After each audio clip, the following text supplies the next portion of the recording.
mma ke dumediseng e rile mo malobeng ka tsa mosepele e le ge ke tsibogela kopo kampo yona taletso yalo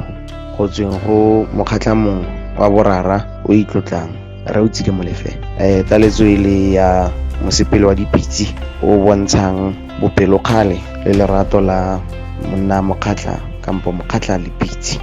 go rimeletse thata mo ngwaong ya sekgatla le lerato la dipitsi le tlhago yaanong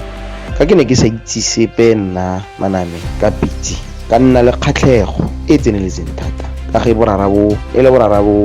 utlwisisanang tota ebe ke amogela gore nya ntse ke amogele taletso e ke ye ko mokgatla kwa ka tsamaya ke tswa mono Aforika Borwa ke ya ko kgatlheng o ko thoteng ya Botswana nya boammaaruri ke amogelegile sentle ka bona dipitsi yalo re simolotse pele ka dipitsi tse di baakangwa ditlhako go baakangwa ditlhako e le ge ba dirisa ditlhako ba dipoma tlhako tse ba di baya sentle gore tlhako e nne mo seemong se se siametseng pitsi well ka tsena mo inductioneng yalo ya go lemoswa yalo gore mokgatla kana pitsi yano go e pagama jaana ka diragala jalo ka e pagama ka mokgwa ke laetsweng ka teng nya ra emella ra tsena mo mosepeleng re tsena mo mosepeleng o monate o tota ile kgetlo la ntlha motho a pagame mo godimo ga pitsi re tsweletse pele yalo re le mo mosepeleng wa dipitsi re le mo tlhagong re le mo mmung wa sekgatla ke utlwa phefo e monate ke le mo godimo ga pitsi ka e bona le lerato la pitsi le nna ka developa lerato leo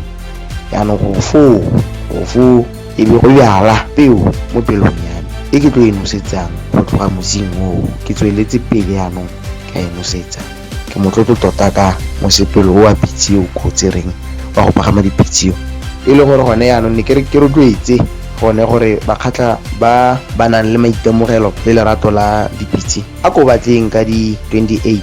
ge re tlebe re dikologa kgatlheng mo tsa kgatlheng for 80 kilometers yaanong ke rialo ke re bakgatla a re ke re bopaganeng bakgatla ba re bone ba utlwe ge e tlhako ya pitsi e kopana le lefatshe di le dintsinyana e le kokota le bone gore go tlo irang mo meweng ya bakgatla ba itseng pitsi le ba sa itse